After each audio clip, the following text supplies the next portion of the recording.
Sa atin pa ring top story, ipinagpatuloy ngayon ng Senado ang investigasyon nito sa multi-billion money laundering. Ang branch manager na si Maya Santos Digito itinuro ng RCBC na nasa likod ng money laundering sa Bangladesh Central Bank. 20 million cash inilagay raw sa kanyang kotse ayon sa isang testigo. May detalye si Mean Corvera.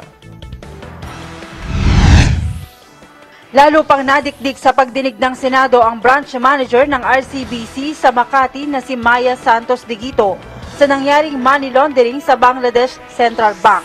Sa pagpapatuloy ng pagdinig ng Senate Blue Ribbon Committee, kinumpirma ni Attorney Marcel Fernandez Estavillo, Head ng Legal and Regulatory Affairs ng RCBC, na lumilitaw sa kanilang internal investigation na si Digito ang nagbukas ng bogus na bank accounts sa pangalan ng negosyanteng si William Go. Sa account ni Go, sinasabing napunta ang bahagi ng $81 million na nanggaling sa 4 na bank account sa RCBC na pinagdaanan ng kinulimbat na pera mula sa Bangladesh. Ms. Digito explained to us in her letter that she assured us that the accounts of Mr. Go were authentic and belonged to Mr. William Sogo.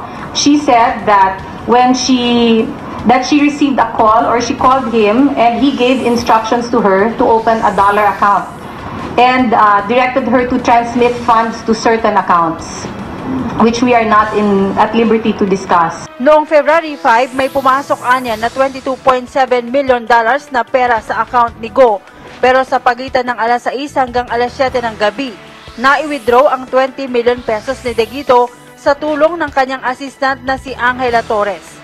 Gumamit pa raw ito ng pekeng pirma para mailabas ang pera na hinihinalang bahagi ng ninakaw na pondo sa Bangladesh. Between 6 to 7 o'clock in the afternoon, 20 million pesos cash was withdrawn from his peso account, and according to the assistant of Ms. Digito, whom she brought with her from East West Bank as well, her name is Angela Torres, she loaded the 20 million pesos cash in the Lexus SUV of Mr. Go and asked him to sign the withdrawal slip. We have done independent verification and the addresses are false. The signatures we submitted to... Addresses of whom? The addresses of Mr. William Go Are false. are false. In those two accounts, In the the dollar two accounts. and the peso. Yes. Okay. We did an internal verification, and the signatures of his peso and dollar accounts do not seem to match. Pero sa testimonya ng isa pang empleyado ng bangko na si Romualdo Agarado, dating head ng customer service ng RCBC, hindi sa sasakyan ni Go dinala ang pera, kundi sa sasakyan ni Digito. Kitang-kita niya raw ang pangyayari dahil ang kanyang lamesa ay malapit lang sa pintuan ng bangko. Around 6, between 6 to 6:30 to 6:45 In the afternoon. in the evening na po. In the evening, okay. Bali, the teller nilagay po sa box, binilang niya ulit, nilagay niya sa box, nilagay po sa room ni branch manager Maya Digito. Okay. The time, si BM Maya po nasa labas po ng branch. I think she was talking to somebody, nasa cellphone. Tapos po, the messenger, Jovi Morales,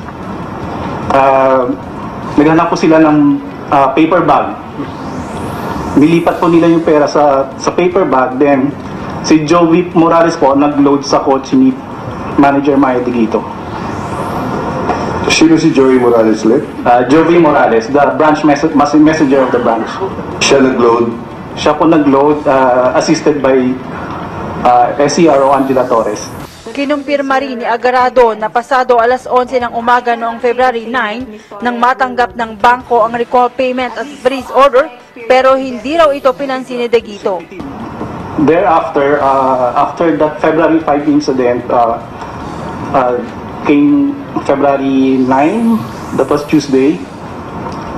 That was nung dumating po yung recall of funds around mga 11 o'clock in the morning. Okay.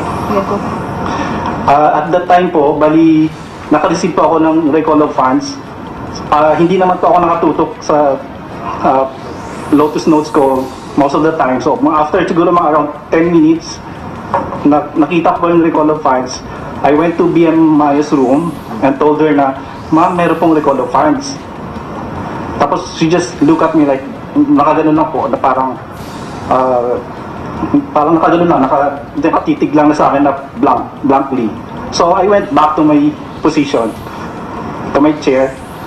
Tapos right after dun po noon, may mga series of recall of funds na dumating. Then by that time, hindi ko po alam na yung accomplished na withdrawal slips and deposit slip po nandun na po sa teller pala. Kasi parang pinaabot po sa kay SCRO Angela Torres, then si SCRO Angela Torres gave it to the teller to process the transactions. Withdrawal slips. Yeah, withdrawal slips po and deposit slips. Okay. Who was the signatory in the withdrawal slips? Would you know? Hindi ko po alam. Hindi mo nakita? Yes, hindi ko. Okay, continue.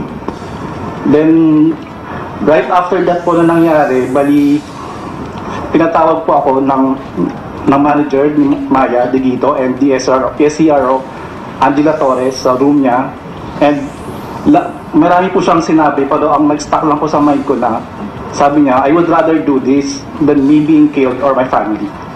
Napikon naman si Senador Juan Ponce Enrile at naghain ng mosyon na maipakontempt si Digito.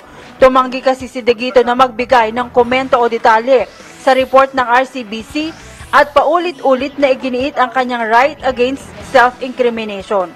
Ikaw nakakalam lang dito. Bakit hihingi ka ng sekreto in chamber na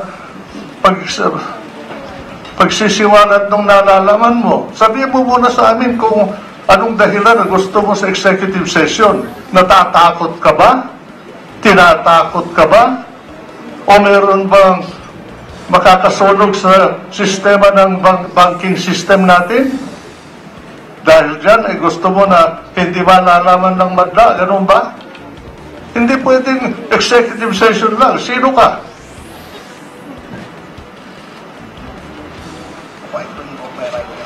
Hindi naman po sa ganon. Gaya po nung nasabi ko, ako lang nga ho sa lahat ng respondents dito ang may criminal case. So, meron ng ebidensya dito na yung mga accounts sa branch mo, mga peke, mga forgery. Pagkatapos mo, hihingi ka ng executive session.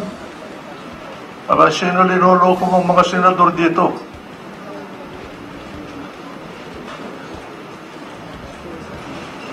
Kasi may kaso na po kasi There's already evidence that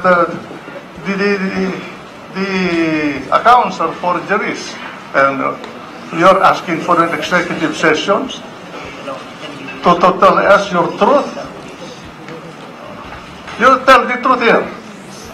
Your Honor, I will tell the truth. I just hope you understand na meron nga po akong criminal case before the Department of Justice. I don't want to argue with the witness. I'm making a motion to hold this witness in contempt.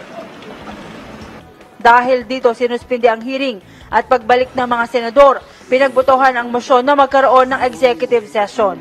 Nagdesisyon ang komite na isalang sa executive session si Digito kasama ang kanyang abogado at ang embahador ng Bangladesh dahil sila ang nagreklamo at humingi ng tulong sa Pilipinas.